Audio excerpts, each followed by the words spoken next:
Senator Win Gatchalian is now pushing for fuel rationing amid a fuel crisis and an extended Gulf War.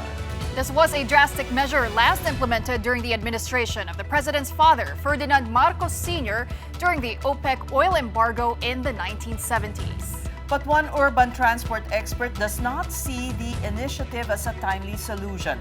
Mobile journalist Merimon Reyes with tonight's big story. Senator Sherwin Gatchalian has called on the Department of Energy and Malacanang to immediately implement a fuel rationing system. Gatchalian chairs the Senate Protect Ad Hoc Committee, the panel formed to develop contingency plans for the looming oil supply shortage brought about by the Middle East crisis. The lawmaker warned that the country's oil stocks are under threat if the Gulf War drags on. The Philippines currently holds only 51 days worth of oil stocks.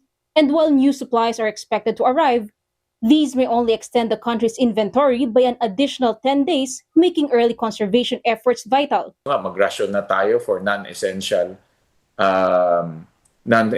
services.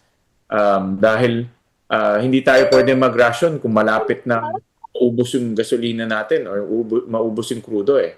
As early as now, mag-ration na tayo para ma-extend natin from 51 days, kung kaya ma-extend yan to another 90 days. Under Gatchalian's proposal, public transportation such as bus, jeepney, UV Express, taxi, and the essential sectors will be exempted from fuel rationing. Yung mga essentials, of course, dapat protektahan yung katulad ng mga ambulansya, bombero, police, defense, Philippine Coast Guard. Pero kung mga non-essential naman, pang mga leisure, pwede na tayong mag-ration. But as to the limit and how the rationing will be implemented, Gatchalian is leaving this to the Marcos administration. Under the national state of energy emergency declared by President Bongbong Marcos, it is possible to implement fuel rationing. In the 1970s, during the administration of President Marcos's father and namesake, fuel rationing was implemented due to the oil embargo by the Organization of Petroleum Exporting Countries. Then, fuel coupons were distributed at the barangay level. But an urban transport analyst is doubtful if the government can pull off fuel rationing at this time, especially when people now even own multiple vehicles. Nice to hear, but I have serious doubt the government is prepared or has the ability to do that. I know how it was done during the FM1 years. I experienced the rationing at that time. One, I think you have to rely on digital technology to do it. So far, what I'm hearing from government, like yung approach nila sa carpooling, I don't think they have the capacity to iron out the mechanics and the details to make it work properly. Santiago also warns about how the public may react to a fuel rationing declaration. Premature announcement of rationing may just trigger a panic. Besides, our public transport is so bad. We have actually a shortage, a decrease of public transport supply. No? Gatchalian's reply to this? Might cause panic, but kung dumating ang punto na wala tayong papasok na petrolyo, mas malala yung magiging problema natin. This early, here's what motorists already think of the fuel rationing proposal. Tingin ko po mas kailangan po ata pagtuunan ng pansin yung more of the pricing kaysa po yung sa pagkocontrol ng consumption ng mga private owners eh. So baka kailangan unahin natin yung sa taxation na binibigay talaga nila sa fuel natin.